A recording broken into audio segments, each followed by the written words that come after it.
Alf, somebody has to say it. The Black Finite 1 of 1, the popular Prizm cards, a lot of these cards, frankly, they're just overrated.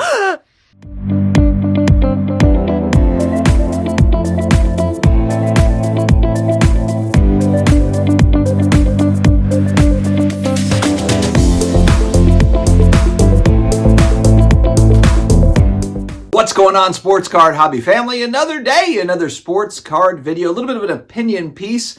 I don't know if this is necessarily controversial, but I've been looking at some of the price points for football cards in particular, and I know this spans across basketball cards and other Prizm products. Really today I'm going to zero in on football cards because I'm a football guy. I've been watching football for decades. I'm a diehard New Orleans Saints fan. I haven't missed a game, watching a game in a long time.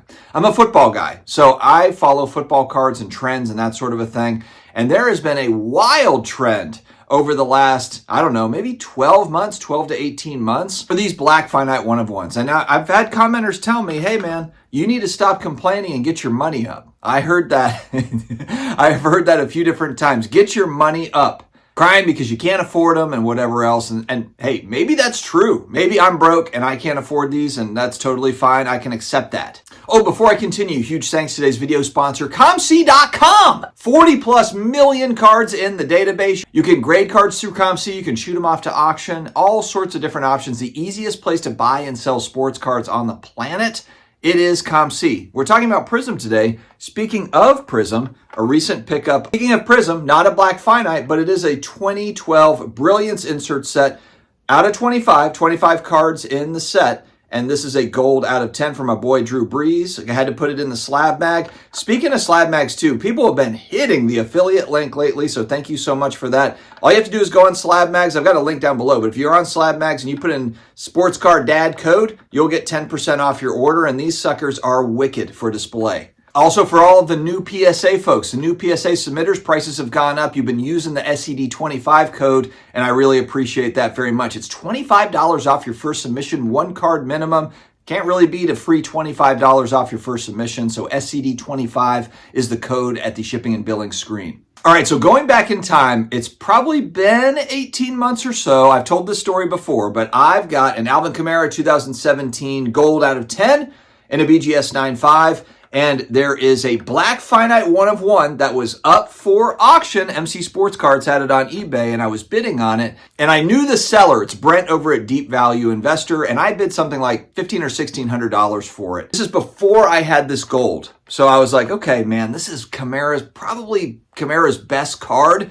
So $1,500, $1,600, I was thinking like maybe I go up to $2,000, but at that time also he had not re-signed with the Saints. So I didn't know if he was going to be back with the Saints. That's a big part of why I was bidding as well, because I love the guy. And so I was bidding on this card, $1,500, $1,600. It sold for I think like $2,400 or $2,500, but then the person never paid for it. So I reached out to Brent and I was like, hey, what are you selling? I was in the game. I'm in the game on that card. And the seller had backed out. He decided just to keep the card, and he still got the card. Well, since then, we've seen, I think, Derrick Henry's Black Finite 1 of 1 going back to 2016. I think it sold for $20,000 plus, something like that. That is a large figure, but at least with Derrick Henry, one of the more dominant running backs we've had over the last 10 years. But even still, $20,000 plus for his rookie Black Finite 1 of 1. Someone paid a hefty price for it. But now we're just going down the line, and I just saw, again, the 2024 Prizm cards, the football cards are beautiful. I really like the design. I like the golds. I like the Black Finites, but my God, when I look at the price points for some of these cards, the one that really gets me, it actually like hurts my heart. Brian Thomas Jr., Jacksonville Jaguars receiver, had a great rookie season. Fantastic. His Black Finite 1 of 1 rookie sold for $15,000 or $16,000. $15,000 or $16,000, man. And maybe he is the next Jerry Rice. I mean, maybe. I don't know, but that price tag was just unbelievable.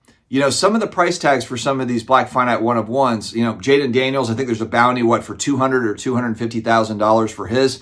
And he's playing out of his mind. I can't speak bad on how he's playing, and maybe he's the next Tom Brady. Maybe he's the next Patrick Mahomes. But man, $200,000 is an incredible amount of money for a guy that, yes, won a playoff game. He's been doing some great things, but we've seen this before with other rookies. CJ Stroud, I really like CJ Stroud, and he had an amazing season last season. His card's cooled this year. He had a decent season. He just wasn't lighting the world on fire. And then he did, get in the playoffs. He did some work. He tried to get past the refs-led Chiefs. I know people are going to get worked up about that comment, but even with Stroud and a lot of these guys, there's that sophomore slump. I really do think if you have a guy that comes out of the gates and just is amazing, like a Jaden Daniels has been this year, it's almost just worthwhile going through their sophomore slump season, just my opinion, and just seeing kind of how that second season goes. And then maybe like towards the end of that second season, if they start to slide a little bit, maybe they have an off year or it's just not as good. Look, NFL defenses are amazing at adapting to new quarterbacks. Been doing it forever in the NFL. There's only some quarterbacks that are able to kind of get over the hump and become really, really elite. There's not many. We're talking like there's always like a handful of them in the league at any given point, and the rest most of the time are consistent-ish, but it's a little inconsistent because defenses are just good. They know how to play them. They see kind of the tendencies that quarterbacks have, so they're able to slow them down. But I digress. Let's look at some other sales here. 2024 Prizm again. Cooper DeJean, a DB for the Eagles, a defensive back for the Eagles, $6,000. It was OBO, so maybe it was less than $6,000, but $6,000 OBO, that thing sold. I have no idea who that is. And I watched the Eagles playoff game. Is he in the game? Maybe he is. Maybe he's really doing really well for the Eagles. Maybe Eagles fans will jump in and say, like, I can't believe you don't know our boy Cooper. But $6,000, even if it was OBO at $4,000 or $5,000, that's an incredible price point. It's an incredible price point. Eric Allen, let's keep it with the Eagles. Eric Allen, one of the all-time great DBs for the Eagles, played a few seasons with the Saints. He was good for us too for a little bit.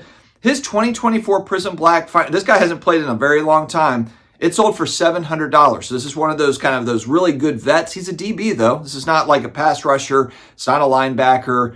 I mean, this is a defensive back sold for $700. I mean, and for me, I just don't think that these price points hold up over time for these random players from the past. I can understand, look, if you're collecting, I don't know, Mahomes, or you're collecting some of these big names, and I understand there's a huge price premium if you are collecting the big names, but I've always been I want to buy players over sets. And now, I know that there's a lot of 90s, if we're talking about the late 90s insert folks and the early 2000s, kind of that group of collectors, you could argue that they're collecting more sets than they are actual players. They would rather have a great set, whether it be exquisite or whether it be a card like a Black Finite 1 of 1 out of Prizm. I'm in the same world as people when they think that there's going to be kind of a nostalgic look back at 12-year span that Prizm has had football, basketball. I totally agree. I think that the cards are going to be sought after. Even silver Prizms going back, maybe not a 2021 silver Prizm for football, basketball, but man, if you go back in time a little bit, 2012 to 2015 in particular, those cards were not printed as much. They're not mega rare, but they're not printed as much. If you're going for kind of golds and you're going for Black Finites, I mean, a Black Finite out of the original 2012 set like this one, it's going to be a pretty penny. It's going to be huge money. That makes a little bit more sense to me if it's 2012 because that is the first set. And I think that that's always going to be an important set on the football and the basketball side. But I feel like the hobby always does this where I feel like it just goes too far to one side of things. And I just don't believe that there's an Eric Allen, super collector out there that wanted that Black Finite 1 of 1. I think this is Black Finite 1 of 1 collectors. They're specifically collecting those cards for random players as well as maybe like used to be superstars, like a guy like Steven Jackson, running back for the Rams going back in time. He was all the rage. A lot of there's an endless sea of these guys that were really, really good for a period of time. Arian Foster used to get me, I used to draft him in my fantasy football and he used to do great work for me. He had a good overall stats career, with the Texans. He had some really great seasons and he's just a forgotten guy. There's a lot of these guys that were big and now they're gone. Deuce McAllister for my Saints. I'm trying to think too of the Washington running back, Clinton Portis. There's so many guys that were like at the time in the NFL, they're kind of at the height of their powers and they're big names and here's kind of if you go back in time to 1990, Neil Anderson with the Bears. Jerome Bettis, actually, he won a Super Bowl and has had a good career. But even Jerome Bettis is a guy that people have forgotten about too. Mark Carrier was running back for the Bucks. And then, but you might say, oh, well, you know, just buy quarterbacks, collect quarterbacks. It's the same story with quarterbacks. Go down the line. There's a lot of quarterbacks that kind of had their 15 minutes of fame that have gone. The grand scheme of things, when you look at, you know, NFL rosters, there are very few guys that really stand the test of time as all-time greats. Very, very few. So I don't know. What do you guys think about the Black Finite 1/1 phenomenon? I guess, should I call it a cult? A cult of Black Finite 1/1 collectors. This is not a knock, obviously. I think that the cards are awesome. I mean, and I'm not against like, hey, picking a lane, and maybe in 20 years you think that those are the cards because they're super rare and that maybe they do kind of carry these premiums that are being paid today. I almost just feel like, though, we're paying the future nostalgic price now. Like some of these price points, you look at it and you're like, this feels like what somebody would pay for. Like looking back at Prizm and being like, man, Prizm was awesome. Oh, here's Black Finite 1/1s. We should, you know, kind of like how the 90s insert guys are doing this now, you know, where they're looking back and they're buying like the late 90s and the early 2000s, you know, the cool inserts, the really rare stuff. It feels like people are already doing it now. They're already kind of ahead of the curve. So it's like, what is the actual upside moving forward for some of these? And again, maybe I'm completely wrong. Maybe this stuff is, you know, going to just keep on going. I guess what I mean is I don't believe these are true player collectors that are coming in and buying these. Or, you know, they're Eagles fans. So they're coming in and they're buying guys like an Eric Allen, or maybe there's a Randall Cunningham one or something. I just don't believe that to be the case. I think that these are very specific moves to get Black Finite 1/1. And they're cool cards. I don't want to take away from the actual aesthetic. They are 1/1. So I, you know, again, like there's a lot to like about them, but random players, I don't know, guys. Let me know your thoughts. Stay healthy, stay awesome, and I will talk to you again later.